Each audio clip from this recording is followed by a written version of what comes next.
following lecture was produced by Glorian Publishing, a non-profit organization, and is one of hundreds of lectures freely available via download, podcasts, streaming radio, and transcription. These lectures range in topic and complexity in order to address the many needs of humanity. We invite you to browse our library of lectures, books, courses, and articles to find teachings that suit you. Through the support of donations, Glorian Publishing has published 40 books, hosts international retreats several times a year, offers free online courses, and many other valuable resources, available to anyone worldwide. All of this has been made possible by the financial support of listeners like you. Your donations make it possible for this free public service to reach thousands of people every day. To make a tax-deductible donation in any amount, even anonymously, visit GnosticTeachings.org. Now, with heartfelt wishes for the end of suffering for all creatures, we begin the lecture. May all beings be happy.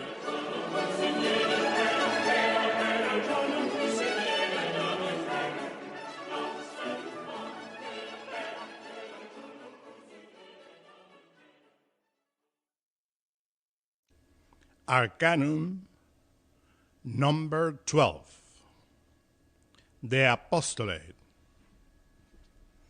Finally, we are arriving at the Arcanum of the Apostolate that teaches that in order to be an apostle, we have to be patient and tolerant. And really, tolerance is one of the virtues that we need to develop in order to walk on the path, especially with this Arcanum, which is related with the great work that everyone has to perform, which is the self-realization of the being. That is precisely the goal, the objective of life. This is why we are here in this universe. This is why we exist. Only for the self-realization of the being, because the being wants to know himself. Remember that the letter Lamed that is in the bottom or related to this Arcanum is that letter related with that phrase which is Lev Mevin, that, which is translated as a heart that understands knowledge. Some Kabbalists state that Mevin also is related to that Supreme Master, which is obviously Keter. If we talk about the Supreme Master related with knowledge, with wisdom, we always arrive at Keter. As you know, Keter is the first sephiroth of the Tree of Life. It's related with the letter Yod. And that's precisely the letter on top of the letter Lamed, which when it extends down to the bottom of the letter Kaf, makes a Vav. The letter Vav, which forms a tower in the air above the head, And this is something very significant because we have to study related with this man that is hand here in the, between the two columns of, and his foot is tied to that cross in the middle of the circle. And above it, we have the symbol of the lion, Arie, which reminds us of the Aryan race. Remember that Arie is lion in Hebrew. But Arie is also a word or a sound associated with the sign of Aries, fire. And Leo is also a sign of fire. And the Aryan race, which is also associated with this word Arie, lion, is a race that is ruled by Samael, which is the genie of fire.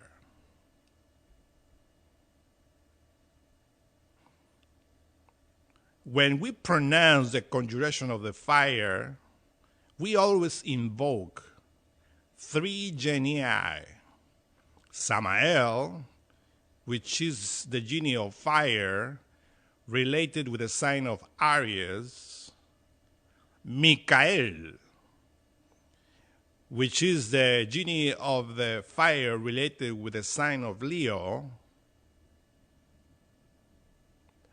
and Anael,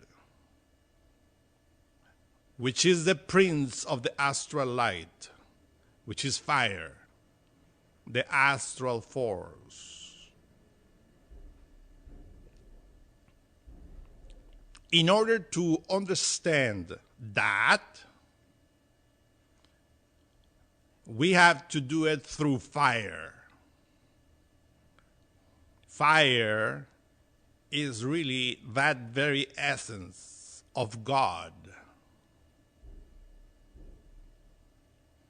That's why you see that this man that is hanged there is hanged from the cross. That cross, of course, is a symbol of the sexual act, because the cross is always phallic.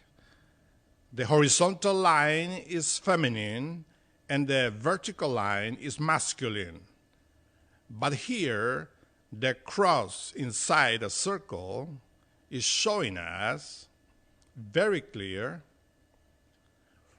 4 triangles. And when we point at 4 triangles, we go directly into the tree of life.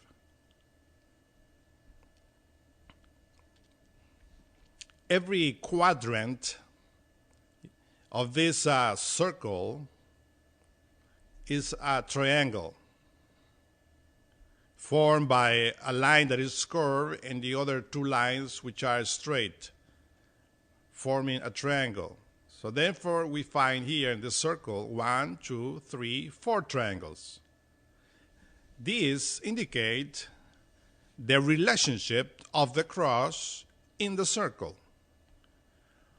Or we will say the quadrature of the circle, which is symbolized in the great work that every single soul had to perform in order to achieve perfection.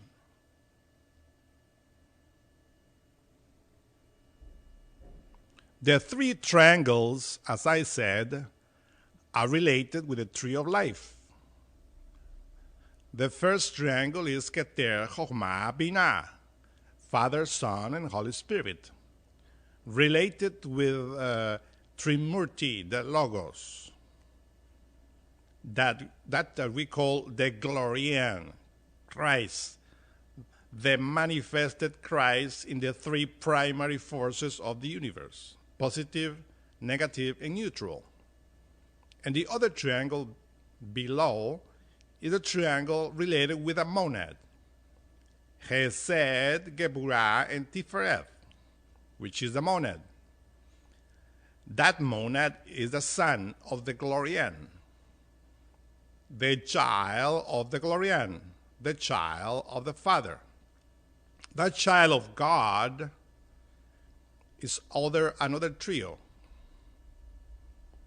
which is the spirit, divine soul, and human soul. That's why when in Kabbalah we point at the son, the child, sometimes we point at Hesed, sometimes at Geburah, and sometimes at Tifereth, because the three are one, Trimurti. And this is how we have to understand the relationship of these three with the child. Because it's written that the second aspect of the first triangle, which is Keter Chokhmah Binah, which in this case is Chokhmah, incarnates in the second triangle in Tifereth, but is related to Geburah and is related to Hesed in different aspects in the initiation that we are going to explain little by little in the course of these lectures. And the third triangle is Netzah, Hod, and Yesod. Netzah is the mind, Hod is the astral body or emotional body, and Yesod, the vital body. Below this last triangle is Malkut, which is a fallen Sephirah. A fallen Sephirah that we also are going to explain how it falls. Falls from where? From Yesod. Because Yesod and Malkut should be one in the self-realized master. So we talk here about three triangles. So where is the fourth? What is the fourth? We are the four.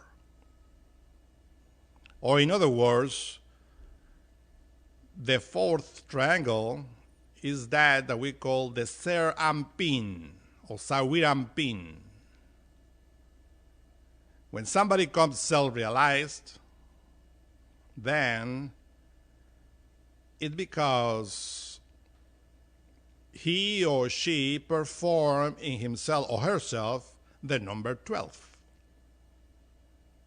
Meaning, the 12 sephiroth are self-realized within. These 12 sephiroth are the 10 sephiroth, and there are two unknown that we have to perform in each one of us in order to enter in the 13, which is the absolute, as a self-realized master. So the three or the fourth triangle is hand here, is this man, because the three primary forces, whether related with the first, second, or third triangle, are always related with the three brains that we have. The intellectual brain, which is directly related with the first triangle, with the second and the third.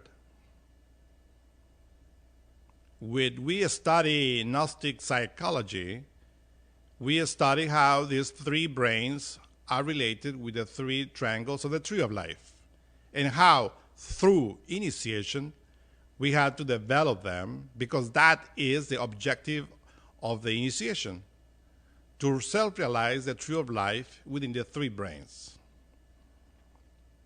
The emotional brain, which is related to the emotional center, the motor instinctual sexual center, and the intellectual center. These are the three brains in the human being. But you see here, for instance, the triangle, which is related to the human being, is below the cross, because this human being is making the cross with his legs, and a triangle with his arms, which are directly related with the three brains, which I repeat are the intellectual brain, the emotional brain, and the instinctual sexual brain. But these three brains are directly related with the head. Because remember that the head is related with the first triangle of the tree of life, Keter, Chokhmah, and Binah. We always state that in the brain, we have the three atoms, heavenly atoms, spiritual atoms. When we say atoms, we are not talking about material atoms, but spiritual forces, which are placed in the head of every single human being. The atom of Keter, which is the Father, is here between the eyebrows. And that's the atom directly related with the breath, respiration. Then we have the atom of Chokhmah, which is called the sun. And that's precisely located in the pituitary gland. And then we have the atom of the Holy Spirit, Binah, located in the pineal gland. So you see how these three primary forces are located in the head, and how they has to control, of course, the three brains. Those three primary forces have to self-realize themselves in the human being in order to acquire control of the three brains. Because in the way in which humans are in this day and age, in the whole planet, they are in the way that sex is controlling the three primary forces. Sex is controlling their three brains. That's how you find here in this symbol of the man, the cross above the triangle. This symbol should be inverted. The triangle must and should be always above the cross. That's why there are many symbols in different religions that when you find the cross above the triangle is something negative.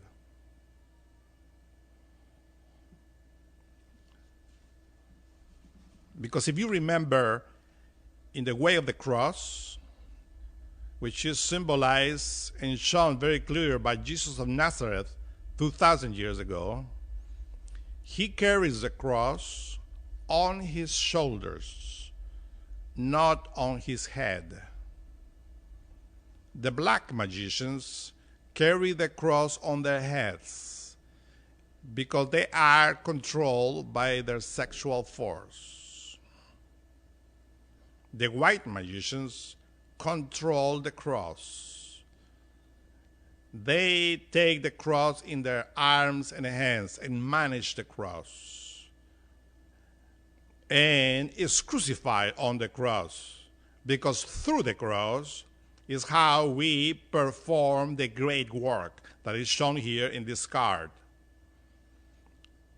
That's why also this man has only one foot hanged to that symbol, meaning that we had to walk on the path of the self-realization with our feet up there in heaven, not on the earth. Why? Because that's precisely what the letter Lamed is showing us. Many Kabbalists always state that the letter Yod in the different letters of the alphabet is pointing at the foot, which is true. But we have to understand that that foot is related with the kingdom of Malkut. Because if you see the tree of life, you will see that Malkut is related with Malkut and the imaginary man behind the tree of life. That's why in the different parts of the Bible or in Kabbalistic books is written that the feet, for instance, of the Christ of Revelation, they are showing that it's like a burning brass. His feet were like burning brass. That's showing us something hidden within their feet, which is Malkut. Meaning that we had to perform some alloy in the physical plane. When we see the feet or the foot in this place tied to heaven, meaning that we should work in our sexual force with our foot or our yod in this case, which is clearly the sexual force, to heaven, to do the transformation. Because if that foot is on the waters of Yesod below there of this card, then is negative. If you remember in the sixth card of the tarot indecision, you'll find that not only the feet but the legs are below of that soul which is indecised. This, her legs and feet are sunk in the waters because it's fallen. Because he has to decide if he has to decide the mother or the whore.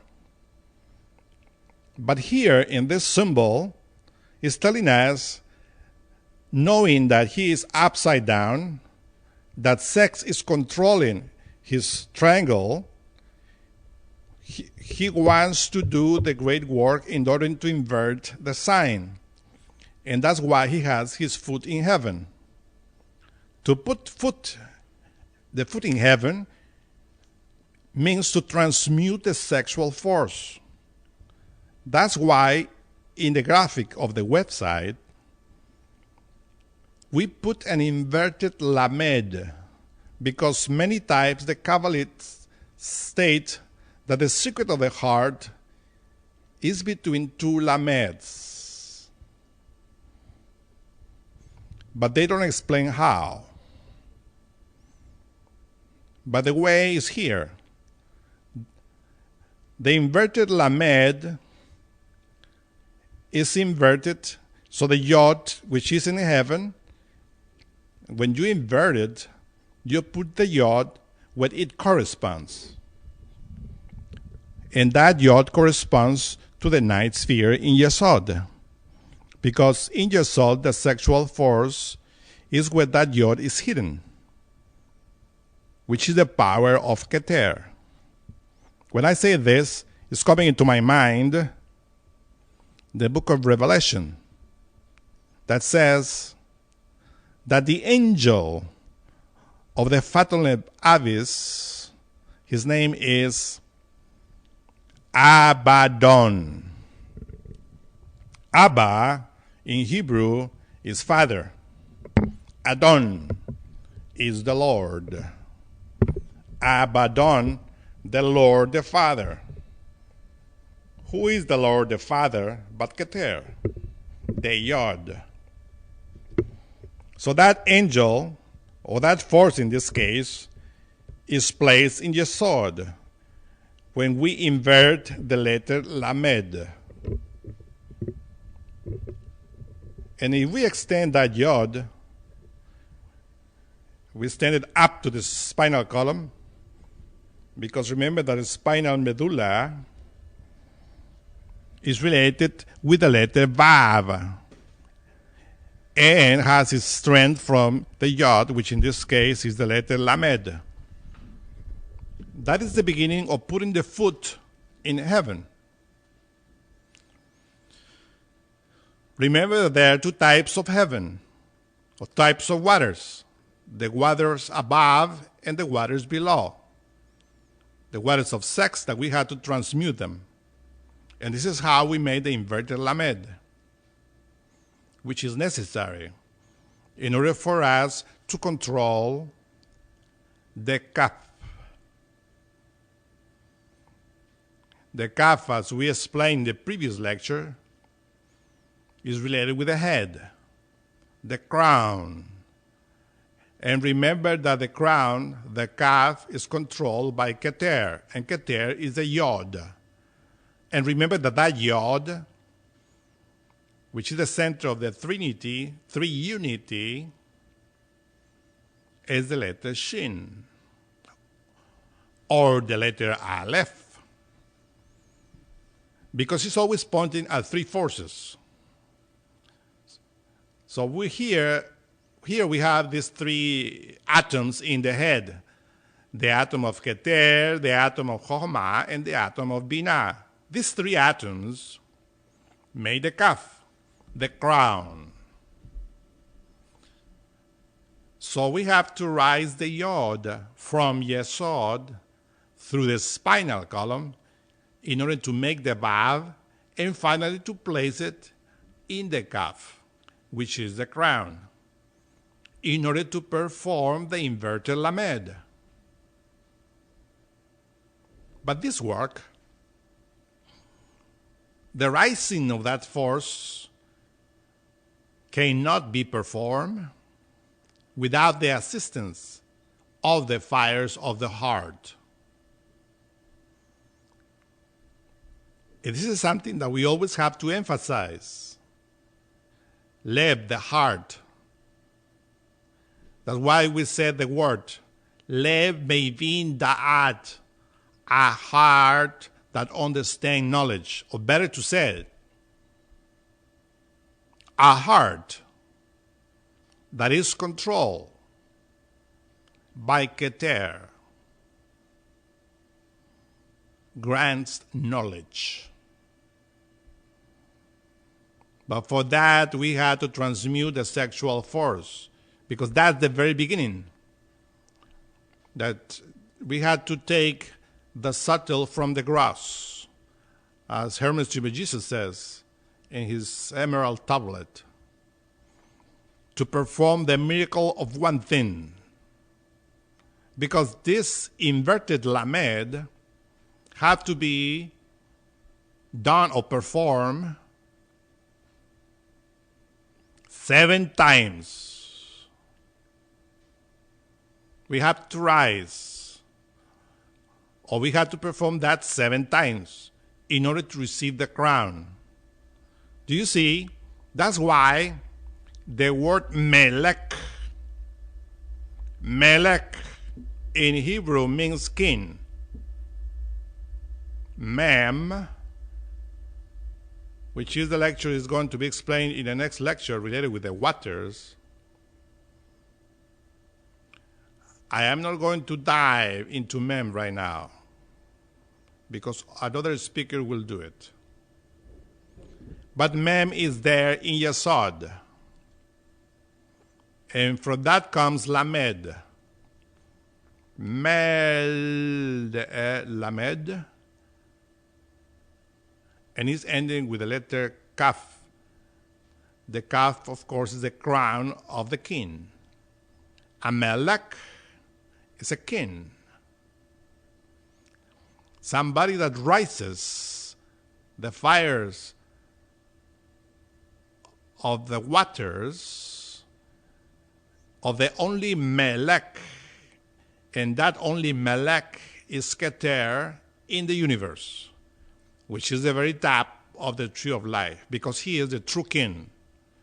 Nobody can be a king if that one doesn't rise or the forces of that king into his own crown, into his own head. In other words, a fornicator cannot be a Melech. That's why it is written that the true human being is a king or queen of nature. that control the elements. And this Melek or king is symbolized, of course, through all the kings of all religions.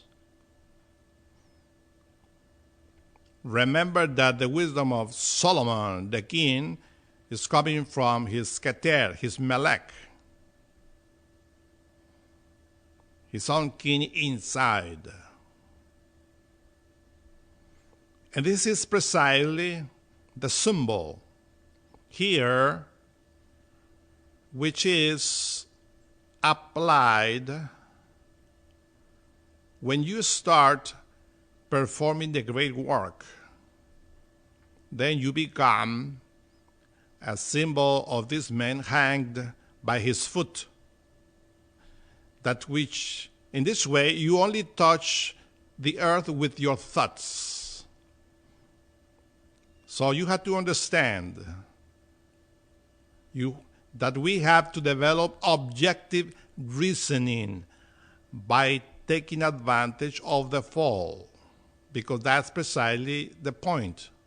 Remember that it's written that we fell. Remember that we explained that we fell because it was necessary to develop and to know the powers of evil. Remember that in Genesis,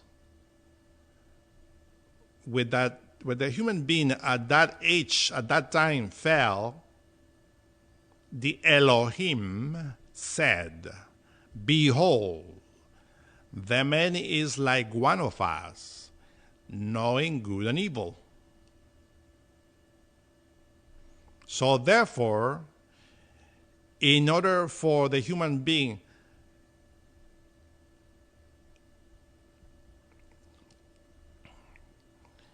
that's why the Elohim closed the doors of Eden, because if the man wants to be like the Elohim now, he has to transmute the sexual energy. The objective of the great work is to awake, to know, to acquire knowledge, but not only knowledge of the good. We have to acquire knowledge of the good and evil, because we have to be made into the image of God. God is complete, absolute. He is beyond good and evil, because he is on top of it. He knows good and he knows evil. That's an Elohim. It's impossible to conceive a God, an Elohim, without knowing good and evil. Because if that Elohim doesn't know good and evil, it's not an Elohim, it's not a God. And that's precisely the objective of nature. We have to build knowledge in order to become as Elohim. But for that, we have to exercise control in all the tree of life. A Malakim, or a Melek in this case, because Malakim is plural, but sometimes we apply it as singular in order to understand the meaning of the word. A Melek is somebody that controls all the forces, above and below, even Klipath. But being a slave of Klipath is not to be a king. And it's precisely what happened with this humanity. After the fall, when we, that mistake that happened in Lemuria, when the Kundabafer organ was developed for the purpose of developing reasoning, because at that time, as you know, we always state that the five senses were not fully developed. And in order to develop reasoning, we had to develop the five senses. But if we get stagnant only in the five senses, the only reasoning that we develop is subjective reasoning. And what is subjective reasoning? Subjective reasoning is that reasoning related with Malkut below the three-dimensional world. But according to with the Arcanum 12, we have to develop 12 senses, not 5, 12, in order to become a true human being. Those 12 senses, of course, are directly related with the 5 senses and the 7 chakras. 7 chakras plus 5 senses, 12 senses. That as a fully developed melek, which is made into the image of God, knowing good and evil. Remember that the human being into the image of God is that man that knows good and evil and that controls good and evil. Is not a slave of evil, is not a slave of good. There are many demons in Klipoth that are a slave of evil, and they perform evil. And utilize this knowledge for Klipothic purposes. There are other beings in heaven that still have ego, good egos, and they are slaves of the forces of good above. But a self-realized master is the one that went beyond that, controls good and controls evil. That's the walker of the middle path, the walker of the mist, the one that walks in the midst of the column, the tree of life. That walker scares demons and angels, which are still in process. That walker goes directly into the absolute. He wants to become a Paramartha Satya. He's a revolutionary. When a walker of the middle path enters into nirvana, all nirvanis are scared because every step that this being performs is not in accordance with the law of nirvana. And when it goes down into Klipoth, demons are scared because he is performing things which are not in accordance with the law of Klipoth. He's just following Keter, his inner being, his inner kin, and he's performing revolution up and down because he's using the two lameds, the lamed below and the lamed above. The lamed above is that straight lamed that goes into his heart, because after the self-realization, or better to say, after this being rises the 7 lamets in the spinal column, he decides to take the direct path. And then he transforms himself into a bodhisattva and receives the strength of the other lamed, which is above the head. That lamed that touches, as you see here, touches only his head and his heart. The Father Keter, the Yod, descends through Vav and enters into his head. That head is precisely what the Gospels call the stable or the manger of Bethlehem, where the God-child is born. And the mixture of that fire that descends from heaven plus the fire that comes from hell, from Yesod, makes a bodhisattva, a revolutionary being that controls the two forces, above and below, and that performs every work according to the fires of the heart.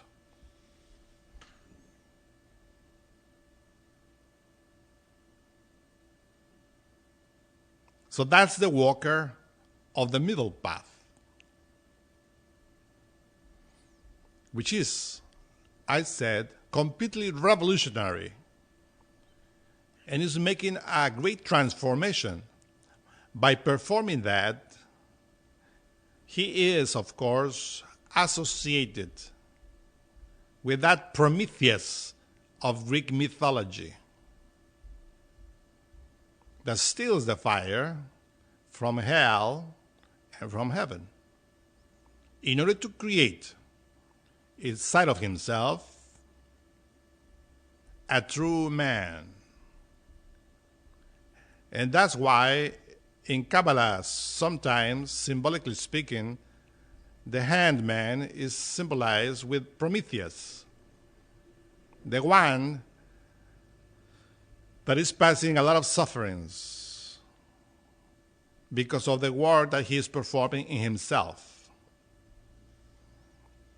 Remember that Prometheus is Lucifer that descends into the ninth sphere and that advised to Adam and Eve to eat of the fruit in order to know good and evil and to become like Elohim.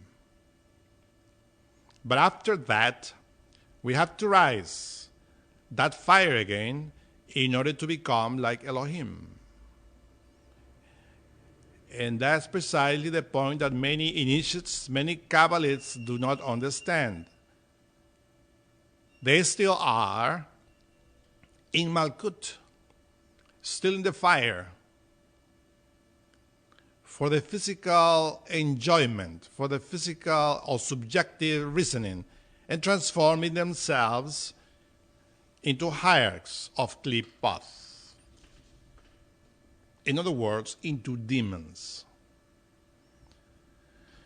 Because when humanity reaches the level that we reach in the ancient Lemuria, when the Kundabaffer organ was given to humanity with the purpose of creating human beings into the image of Elohim, many of them came back from the fall and became gods. But most of them are fallen and thinking that in order to acquire power in the earth, that's the goal of the self-realization. And they are identified with it.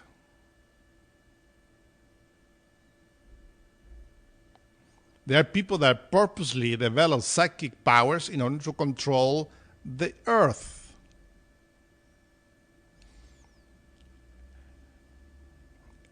And we find that the power in Malkut is really money. That money is precisely that many esotericists want to acquire in order to conquer the world. Remember, in the Middle Ages, many alchemists thought that the goal of alchemy was to transform physical lead into physical gold. And of course, any alchemist can perform that easily. Anyone that self-realizes himself can transform physical lead into physical gold, but that is not the goal of the self-realization. The one that acquires that power is not attached to it and doesn't do it. The true thing is that we have to transform the lead of the personality into the goal of the spirit. But many greedy initiates in the Middle Ages were working with alchemy in order to acquire the physical goal, to acquire the physical power, in order to conquer the world, which is a very Klipothic way of thinking.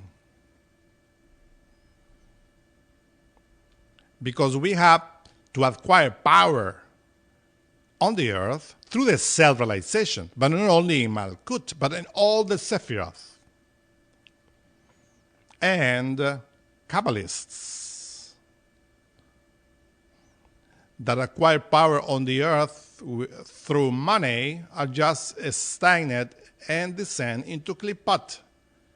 That is what we call the Black Lodge, which controls in this day and age Malkut and all of Klipot.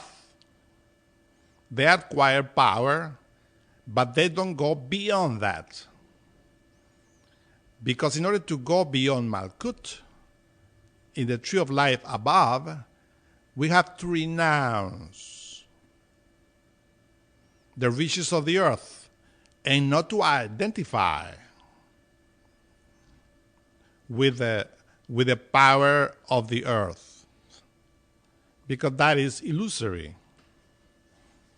It comes into my mind the power granted by Prometheus, which is Judas Iscariot. It is written that Judas Iscariot had also himself in order for the Christ to resurrect. And this is very profound that we had to comprehend. Because when we study this, the exoteric Christianity that does nothing about esotericism, they always condemn Judas. But we, the Gnostics, state that Judas is the most exalted of the apostles among the 12. Because the sacrifice that Judas performed is more painful than the other sacrifices that the other masters or apostles performed 2,000 years ago. Why?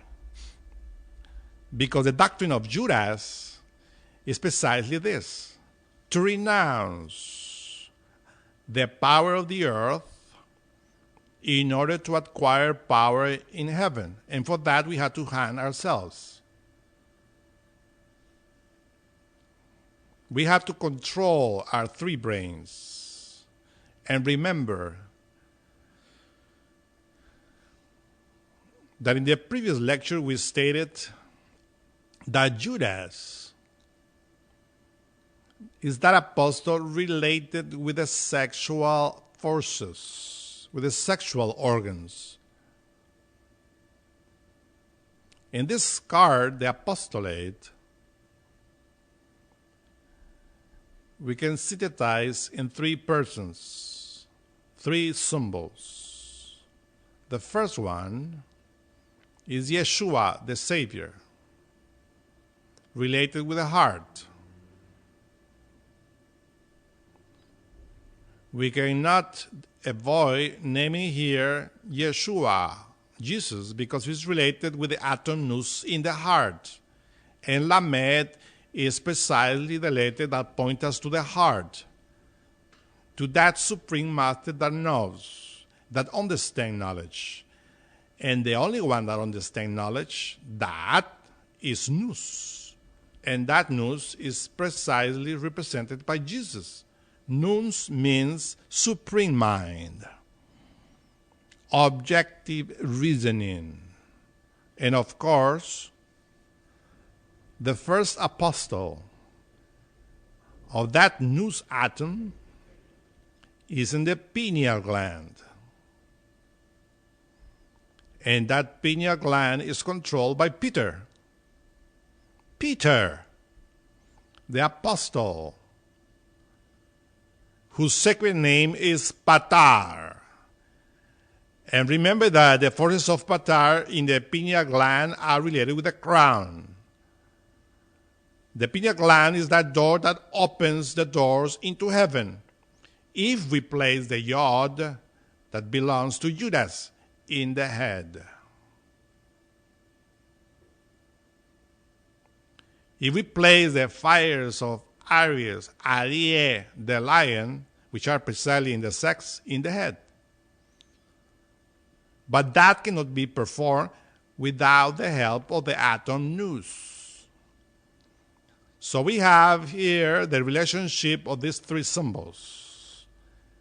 Peter in the pineal gland in the head, Judas in the sex, and the Lord, nous, Jesus in the heart, Yeshua. That's why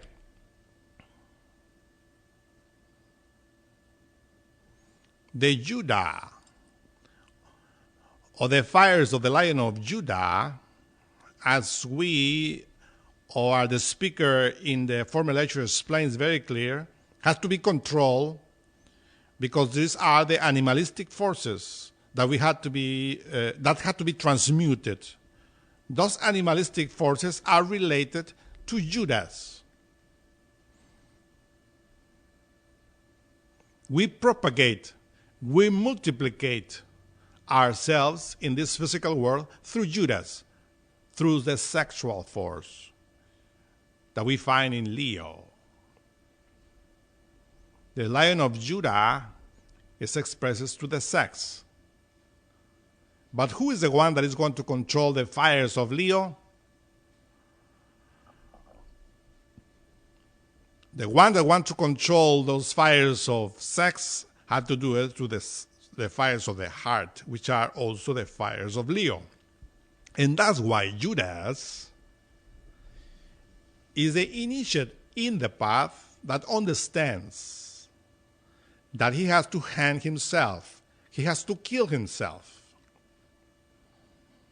The doctrine of Judas is the annihilation of the ego, which is a process. And that's why the Arcanum number 12 is always pointed at Judas. In synthesis, Judah or Judas exists in every person. That's why you find here that below this man, in the waters of life, you find a variation of the Star of David.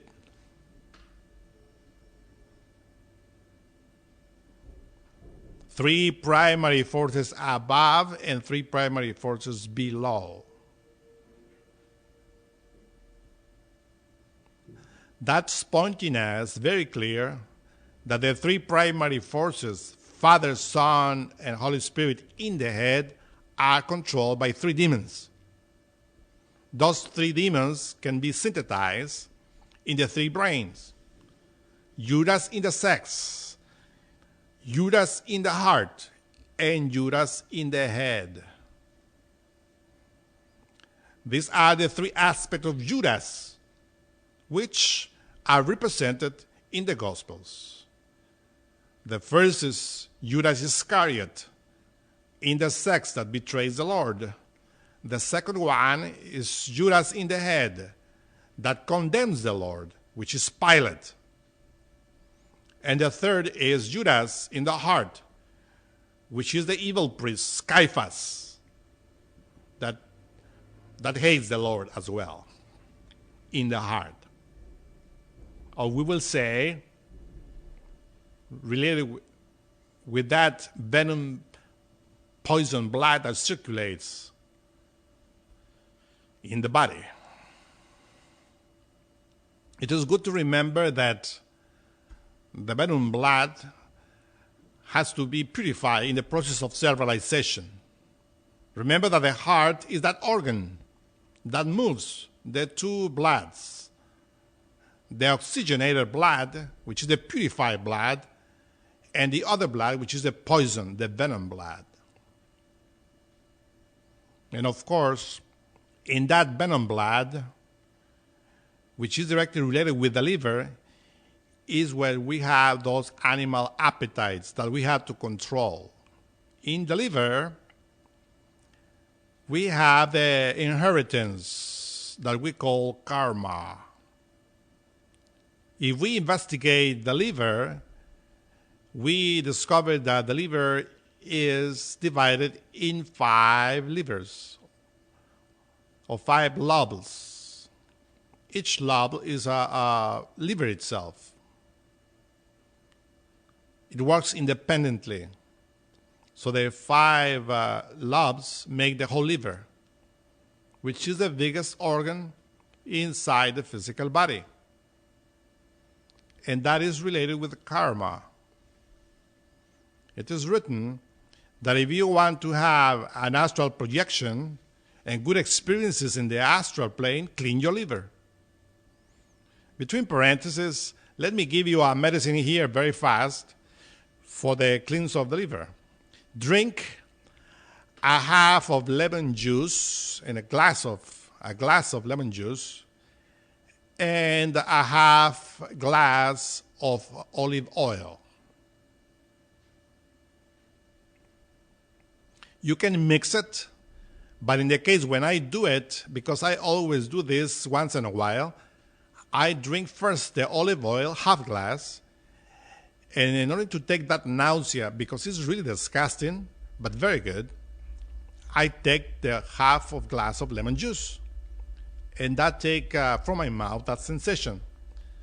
But after that, I go and walk in order to digest, in order for my liver to absorb it. And this is how this clean the liver and takes all the impurities. We have to clean the liver once in a while because this is where we have the impurities of our race, family, and all the impurities of our past lives. That is precisely the blood related with karma.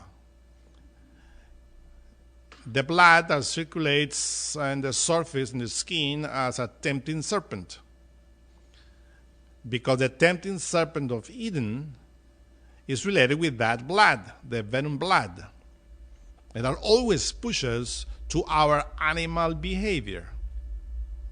But in the heart we have the atom nous, which is pure, clean atom, connected directly to the Ein Sof Or, and Keter goes into the heart and acts on the direction of the Father in heaven in order to clean the blood with the oxygen of Aleph, with what we breathe. This is how the blood is purified. This is how Christ works in us, especially when we are transmuting energy. Then we are putting a lot of solar atoms in our blood through our transmutation. And that's why the blood is changing. Not only the blood in the physical body, but also the consciousness, the soul changes. This is related with the sign of Lamed. And this is the work that we have to perform, which is the annihilation of the animal parts that works with the three brains. This is why we are inverted. The whole humanity is an inverted humanity, whose head is in Klipoth, because we are slaves of the forces of nature. The sexual force is controlled by these three traitors.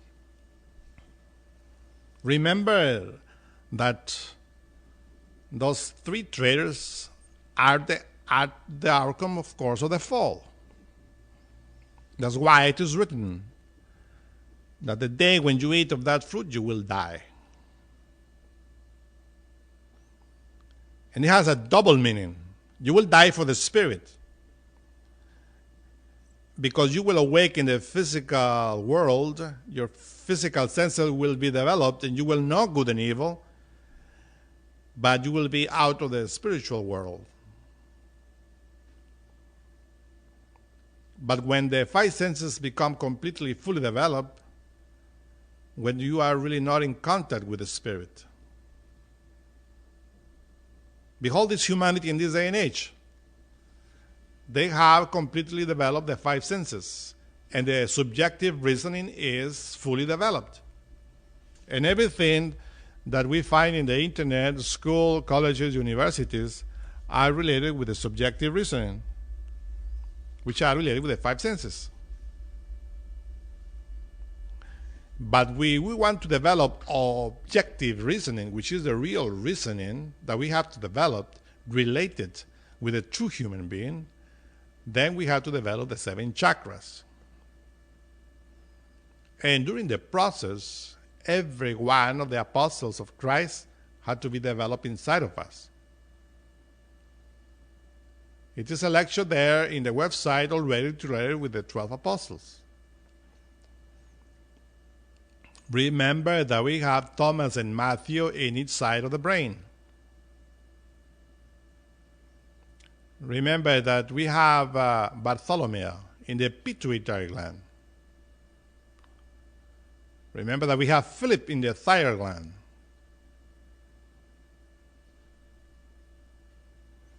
And related with the medulla oblongata, we have Simon the Canaanite, which is that apostle related with the mysteries of the wedding of Cana, which are related with the spinal column.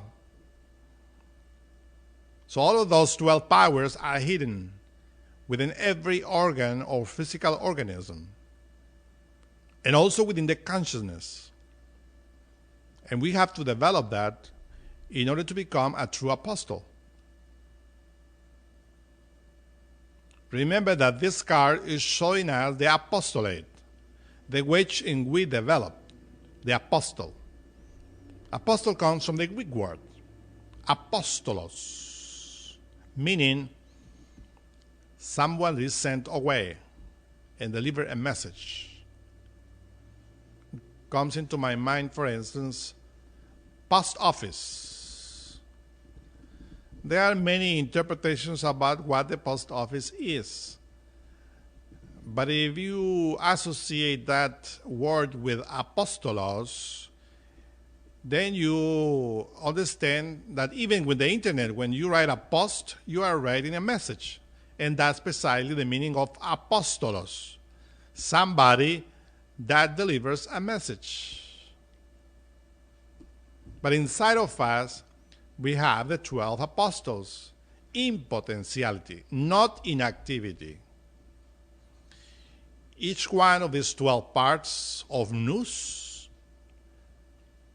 that is represented by Jesus, each one have to deliver a message to the consciousness, to the being.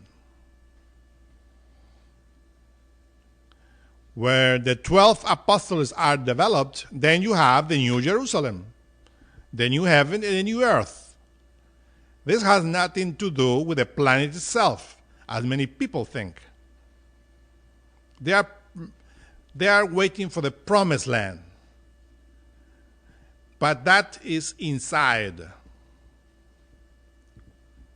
The Arcanum number 12 is related with the 12 tribes of Israel, with the 12 apostles, with the 12 hours of Apollonius, the 12 power that we had to develop.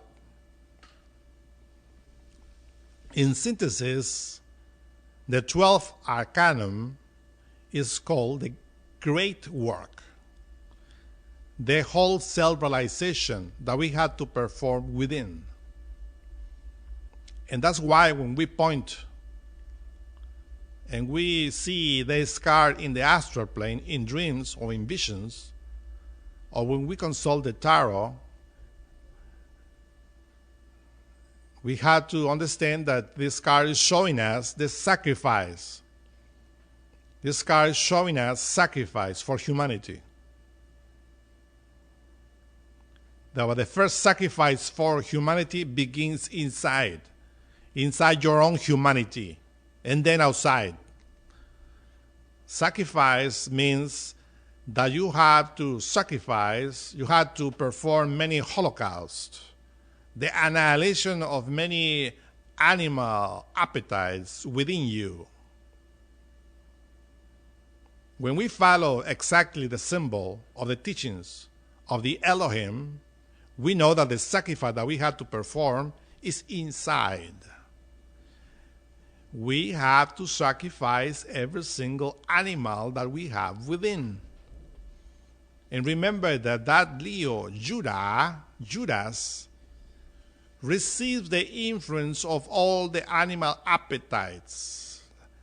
That's why the poor Judas, when Jesus of Nazareth 2,000 years ago told him, "You are going to betray me, you are going to perform that role for me," Judas Iscariot said, "My Lord, please, give me the role of Peter. I want to do the role of Peter." And then Lord Jesus said, "No, you are the one that is going to perform that role." So Judas said, "Well, that's a very hard thing. Because in order to perform that role, he has to represent the venom blood and all the animal appetites, which is very heavy in each one of us. And he has to show us that we have to kill those animals. We have to annihilate those animal appetites. And in order to show us that we have to live, to give our life for the Lord. And that's why Judas betrayed the Lord.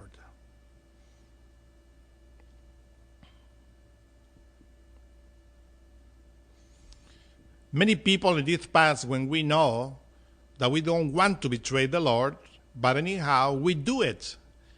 Because when we are with the neighbor, with the family, with relatives, acquaintances, we always act as ego, as animals. And this is how we betray the Lord, by feeding our animal appetites instead of the fires of the heart. And that's why Judas hanged himself. But this is not physical hanging. This is not physical dying. That is a process of psychology, a psychological killing, which means the annihilation of the ego through a process of initiation and meditation, comprehension. There are many people here that study Kabbalah that think that in order to go into heaven, they have just to believe what is written in the Bible or any book. But that is not the way. We have to kill ourselves, psychologically speaking, and to kill ourselves means to annihilate all of those animal appetites that we have within. And that's precisely what Judas points to us. The annihilation of the psychological ego, to hang ourselves from that circle that you see, which is sex, which means that we have to apply the sexual force of Judas in order to annihilate the ego. That's why Nietzsche says, are you going to visit women? Don't forget your whip. But whip is willpower. Are you going to visit women? Don't forget yourself. Don't forget your willpower, because remember Samson. He forgot himself, his willpower, and Delilah cut his hair. So that when we are with women, but in this case with the sexual forces of procreation, that is women, whether we are man or woman, this is when we have to have with the whip. It's when we have to use the whip in order to control ourselves, in order to whip our animal appetites and to transmute them, to transmute the sexual force. We need comprehension. That hanging of Judas is very difficult. It's not easy. That's why people that do not understand anything about esotericism, they condemn Judas because they don't want to die. They want just to raise their arm and accepting Jesus as their Savior and going up to heaven, without understanding that first they had to die. Because if Jesus died first in order to ascend to heaven, why don't we have to die first? We also have to die in order to ascend to heaven. But that's a psychological death that we have to perform.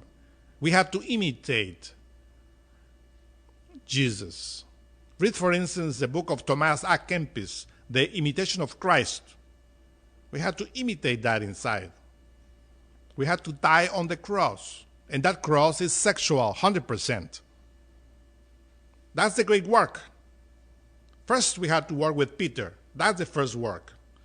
Peter is in the pineal gland, which is the yod, the scatter, that controls the water of Yasod, through the inverted lamed, that we have to ascend or to rise 7 times. And when we reached that level, we had to annihilate Judas. And to annihilate the ego is the most difficult step. And that's why we had to study the Gospel of Judas. But Judas started betraying us and give us trouble from the very bottom of our self-realization, which is sex. And in the head as well. Because it's related with the animal behavior. We have to perform a transformation. And when that transformation is done, when Judas is completely dead, then we can talk about resurrection. Before that, let us not talk about resurrection. Unfortunately, many people interpret resurrection in the wrong way, and they believe that everybody is going to resurrect by believing in this or believing in that. And the truth is that resurrection is only applied to those that die psychologically. Because in order to resurrect, we have to die first. Nobody resurrects without dying first. The ego has to be annihilated. Then we can enter into the path of John, which is related with the word, with the verb, with the resurrection. The path of John is the most beautiful path, the path of the Apostle John. But how are we going to enter in that path if Judas is alive inside of us? Let me tell you, the Apostle Judas, the venerable master that came 2,000 years ago to represent that role in order to show us the way, is the most exalted among the 12. But that's him. He's very blessed because among the 12, he is the one that received the more damnations from the fanatics, ignoramuses, that do not know anything about Christian esotericism. Those that ignore that they perform a great work and that thanks to him, Jesus of Nazareth resurrected and performed the great work in this planet Earth.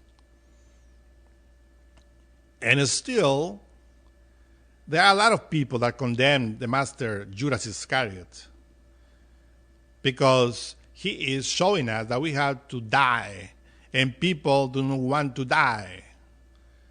Everybody point him as traitor. Meanwhile, they ignore that the real traitor of the Lord is inside of us, because we have a traitor in the mind, a traitor in the heart, and a traitor in the sexual center.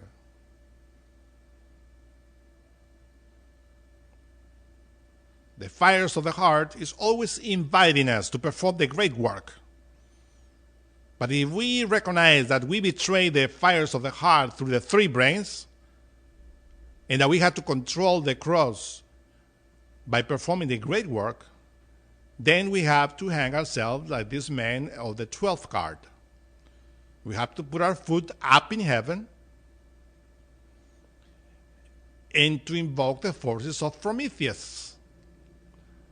Because Prometheus, Lucifer, is the one that put us in trial. And that's why we are hanged there as Prometheus, until we are liberated from karma. And that's a great work. Then, this Star of David that is inside the waters comes out of it and is placed in the finger and becomes a ring. In that Melech that control the forces of nature, that perform the great work. Do you understand? Are you following me? Do you comprehend The sacrifice that this man is doing, or hanging there between columns, Jachin and Boaz, you find that each column has 9 layers or 9 levels, which is related to the 9th sphere. And of course, other Kabbalists state that this man is hand from the letter Tav,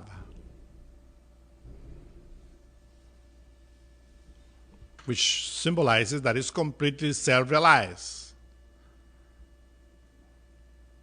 thanks to the working of the triangle with the cross. If you observe, each column, as I said, has 9 levels. And that points us to the 9th sphere, that we have to perform the work in the 9th sphere between the woman and the man, because are the 2 columns, Jachin and Boaz, the man and the woman. The 9 Yesod, or the symbol of Yesod, which is the 9, in each one of them. And this performing the waters. Remember that we talk in the 6th Arcanum of the Tarot about the symbol of the Star of David that is related with 12 forces. 6 related, or 6 points which are masculine, and the 6 entrances or vortices that are related with the feminine forces, which in total makes 12. 6 masculine and 6 feminine. That's why the Star of David is related with 12 rays, which are related with the 12th Arcanum, and the work that we have to perform. So the letter Lamed has to be performing as twice. First, the inverted one, in order to receive the crown. Then the right one, in order to receive the forces of the incarnation of the Messiah in each one of us, in order to acquire the self-realization. The sacrifices that we are talking here are performed in every sephirah. In the beginning, when we start working in this path, we have to die in Malkut. The ego has to be annihilated in Malkut, which is related with the 5 senses. Remember that we have to control desire. And desire is controlled when we control the impression that we receive to the 5 senses. In the time of Lemuria, with the falling of humanity, it is stated that when the Kunda buffer was developed, it was with the purpose of for humanity to become identified with nature. In other words, the soul at that time was not really concerned with matter or the three-dimensional world. But why the 5 senses were developed little by little, then those impressions were entering into the consciousness, and then we were identified. We were becoming identified with the physical world. And this is how we created desire. With the identification with nature. When the commission at that time of Lemuria came back in order to take the Kundavafer organ with the objective of humanity to develop objective reason, then it was too late. Because humanity was very much identified with the physical world and continued feeding desire. And until now, this humanity is performing the same thing, they are so identified with this physical world. They think, humanity think that by acquiring wealth in this physical world, everything is done. They forget that in this life, we had to perform a great equation. And that great equation is divided in two parts. First, the first part of the equation is to acquire a house, cloth, and food in order to survive. But many people identify too much with it and acquiring a lot of wealth, which is exaggerated. And they forget about the second part of the equation, which is related with the development of the internal man, the eternal human being. And for that, we had to control the forces of nature of the physical world. And then we have to control all of the forces of the tree of life above through the self-realization of the being. Malkut is related with the 96 laws that we have to control by meditating and comprehending the impressions of this physical world. And little by little, we enter into the other layers with the other levels of the mind. Remember that the Master Samael on the earth talks very extensive about the 49 levels of the mind. We have to understand that. We have to comprehend that in order to enter into the deepest levels of the mind, we have to awaken Malkut first and to go deep. Because the other senses are necessary to be developed in order to enter into the subconsciousness of nature, into other levels which are not physical. We have to awaken, and by awakening the consciousness, we are going to see the other parts of the consciousness are bottled up into the ego. And that's why it is written, the Master Samael explained that in the 3 mountains. When you reach the level of Malkut, in the second mountain, then you enter into that second mountain, which is related with the resurrection, or the work that we have to perform until reaching Keter. And that's why we are reaching the different ages of the consciousness.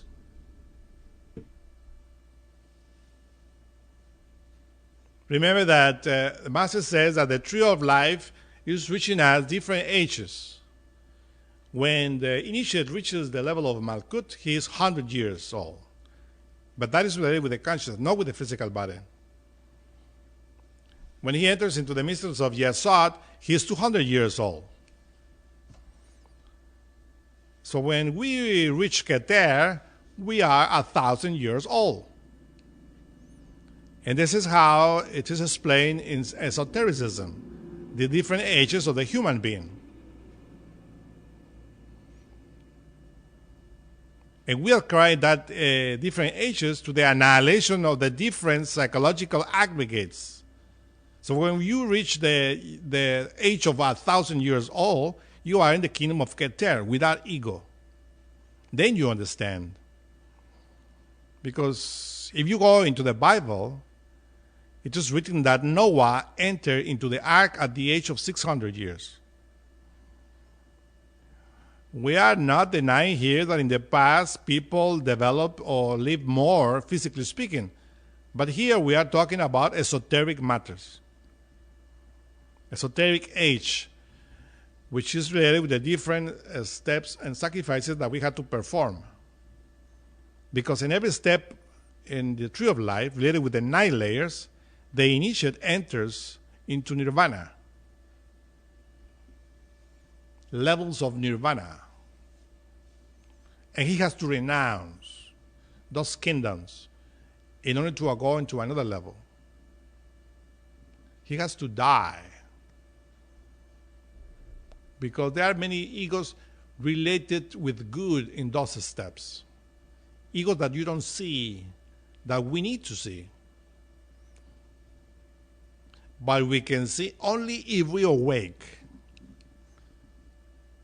There are many Gnostic studies, when they start, they are so identified with the 49 levels that they make their life complicated. And we always advise them, relax. Annihilate your ego related with this physical plane, because those are the only egos that you can see, because you are not awakened in the internal planes. And if by chance you awake and you capture some egos related with those planes, then meditate in them. But right now, worry only about the physical plane, because you cannot put in the second level if you are not standing in the first level. The people want to jump to get there just by reading a book. People want to annihilate the egos of related with the higher levels just because they memorized or they read the revolutionary psychology book. We have to understand that we have to start from the bottom, performing sacrifices from the bottom. Judas is multifaceted. Only those that annihilate the egos in all the levels perform self-realization. Only those that perform the great work. That's why many initiates decide to go into the spiral path, because they see that it's too much and they want to rest a little bit, and they take their spiral path in order to perform this annihilation through millions of Mahamambantaras.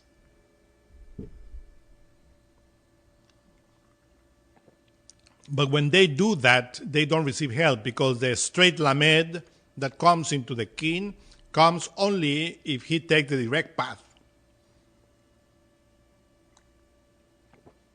If you help others, if you sacrifice for others, if you don't want to share the knowledge with others, then the Lord doesn't come into you. The Messiah doesn't incarnate if you are a selfish one.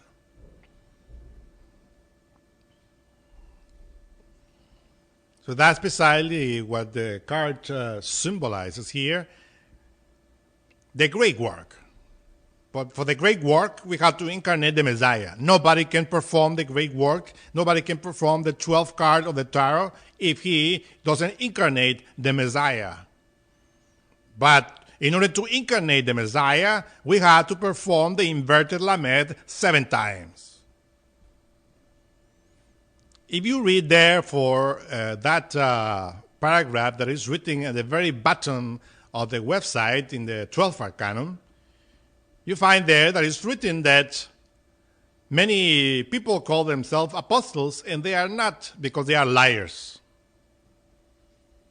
So people that claim that they are apostles, but they are not. Because how these people are going to claim that they are apostles when they don't even transmute their sexual energy? That statement that is written there in the Church of Revelation is related with the Church of Ephesus. And the Church of Ephesus is related with the Chakra Mooladhara that is located between the anus and the genitals. So the Chakra Mooladhara is the Church of Ephesus. And from that Church of Ephesus is where the solar fires of Aries de Leo rises in the spinal column in order to perform the inverted Lamed, in order to receive the crown. And this is how we become kings, Melech, which will receive Chokhmah through the other Lamed. But if our foot is not in heaven, if our yod is not transmuted, then we are fornicators. And fornicators don't receive any crown. Fornicators don't receive the Messiah. Fornicators don't receive Christ, because Christ only enters in those which are in chastity. So our foot, our yod, has to be up in heaven. And that's a true apostle. That's the beginning of the apostle, to be in chastity. But if we are not doing that, we are liars. With that, we are thinking that with subjective reasoning, we are going to reach self-realization or to achieve salvation. And that's not possible, because subjective reasoning in the Bible is related with Cain. Remember that when Adam and Eve fell into fornication, they begat their first son. It is written that Adam knew Eve and begat Cain. But Cain is the outcome of orgasm. Cain is the outcome of the spasm, the animal fornication, which only grants subjective reasoning and not objective reasoning.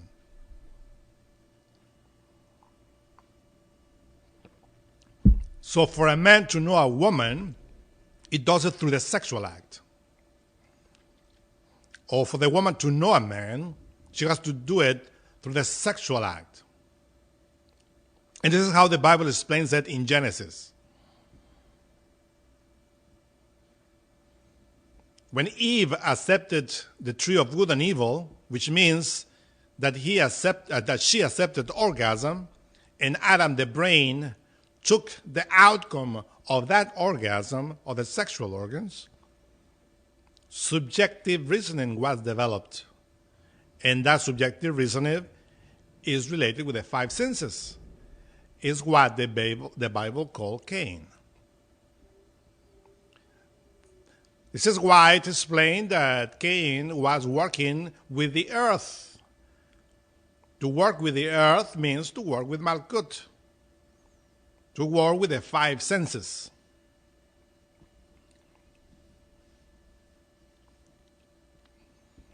So remember, in order to be a true apostle, you have to put your Yod in heaven, which means the sexual force controlled by the Holy Cross, or by the other symbol, which is the Star of David, which is in the very bottom of the 12th Arcanum. That Star of David, or a variation of the Star of David that is in the very bottom of the 12th Arcanum, and that symbol, should rise. And when that rises, then goes through the spinal column. But remember that the Star of David is the union of two triangles, the man and the woman. So the Star of David is a sexual symbol, because the upper triangle symbolizes the two testicles of the man and the phallus. And the lower triangle symbolizes the two ovaries of the woman and her yoni. So when we unite these two triangles, we enter into the mysteries of the stone of Yesod. And from the stone of Yesod rises the forces of Yod through the spinal column, through the Vav, the spinal medulla, and reach the Kaf, which is the head. And this is how the inverted Lamed is performed. And these fires rise only with the merits of the fires of the heart. And that's why the fires of the heart are the ones that control the fires of sex. And when we perform this 7 times, then we reach the level of human being, a level of Melech. And this Melech, if he takes the direct path, or the path of the mist, which is sacrifice for humanity, as this card is showing us, then he receives the Messiah in his heart, the birth of the child God in his heart. And then he can follow the path of the Bodhisattva, in which the Messiah, Christ, is appearing in his body, mind, soul, and spirit, little by little, in the measure that Judas is annihilated. Because we had to start annihilating Judas little by little. We begin by transmuting the sexual energy, that is to deny ourselves, to deny the fires of Leo, which are related with the venom blood, related with our animal appetites. And this is how that yod rises, and the foot of this man, that is hand from heaven, is placed in heaven. Is placed or depends on the cross, which is in the middle of the circle of this card. Thank you very much.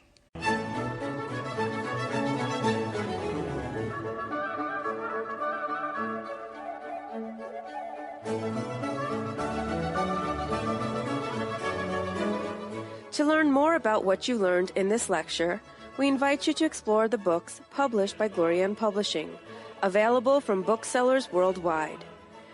You may also be interested in online courses or upcoming retreats, all of which you can learn about at gnosticteachings.org.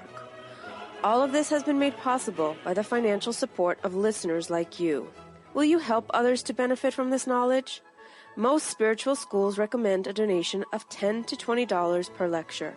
Every donation helps. Make a donation now at gnosticteachings.org.